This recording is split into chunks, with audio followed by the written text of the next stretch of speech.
PEI Point of View, the place where future teachers of English talk about those things they would have wanted but didn't have the chance to learn in the English teaching program. This is a great chance for you to have an amazing time learning new things related to stress management, mental health, language learning and teaching, among others. We hope you enjoy the experience. Let's begin! Hello and welcome to today's episode of the PEI Point of View. My name's Cami and today I will be discussing cultural appropriation with you. As future teachers of English, we are going to introduce our students to new cultures, especially the American and British cultures. And I believe it is important that we do this in the right way, respectfully and fully aware of the implications cultural appropriation has. We will discuss what cultural appropriation is, some examples, and the difference between appropriation and appreciation, which can be a very difficult topic to cover sometimes. So to start and answer the question, what is cultural appropriation? We are going to take what Professor Kelly Chung from the University of Kansas said, and she explained that it is the adoption, often unacknowledged or inappropriate, of the ideas, practices, customs, and indicators of cultural identity belonging to one group by members of another group who have greater privilege or power. Now, Professor Kelly points out that cultural appropriation is the most damaging when there is a difference in power between the appropriators and the group from which they are borrowing. So, when the dominant group denigrates the minority culture while benefiting from it or misrepresenting it.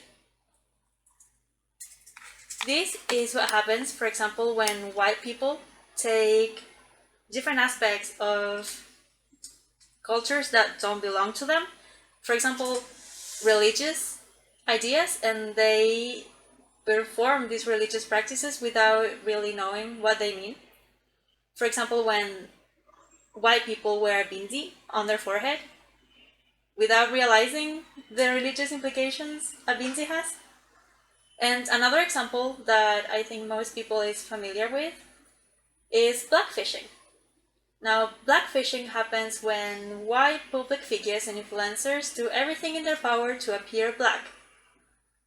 For example, when they wear cornrows and drags. Now, you may think that, what's the big deal? It's just a hairstyle.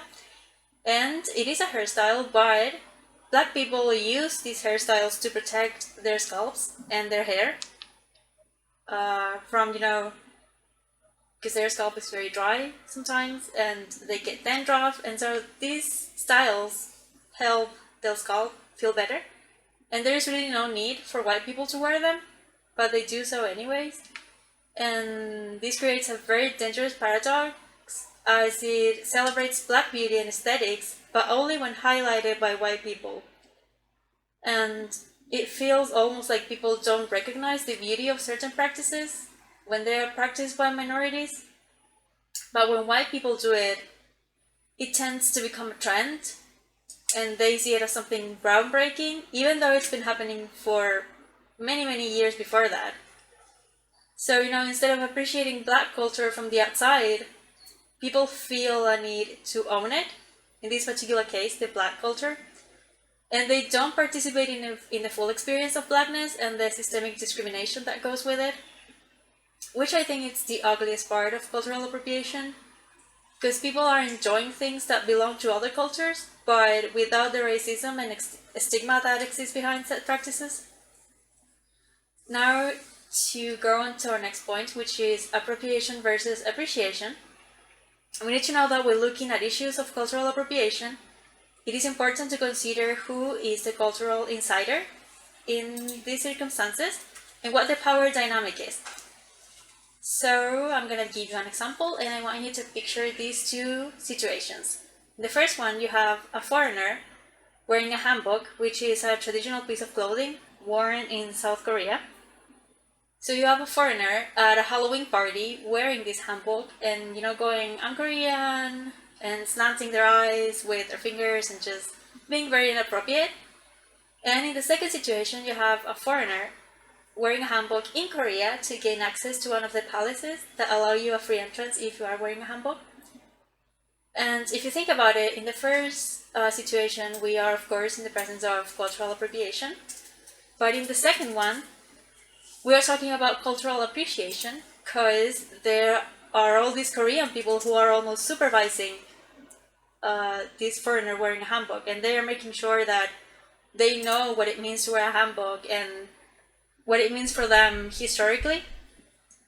So it is being done very respectfully and in the presence of cultural insiders. Now, to make sure that our students, our future students, know about this, we can teach them through, showing the culture that we need to teach them, but doing so respectfully, as I mentioned throughout this episode of the podcast. And we need to teach them that someone else's culture or race should never be a costume. We need to pay homage to the atrocity and ideas that we introduce to them. We can teach them, for example, not to adopt sacred artifacts as accessories, especially when we're teaching, for example, about Native American people.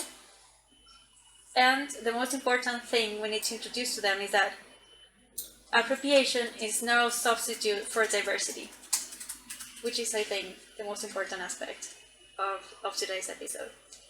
And that's it for now. I hope you enjoyed. I hope you had a great time. I hope you learned a lot.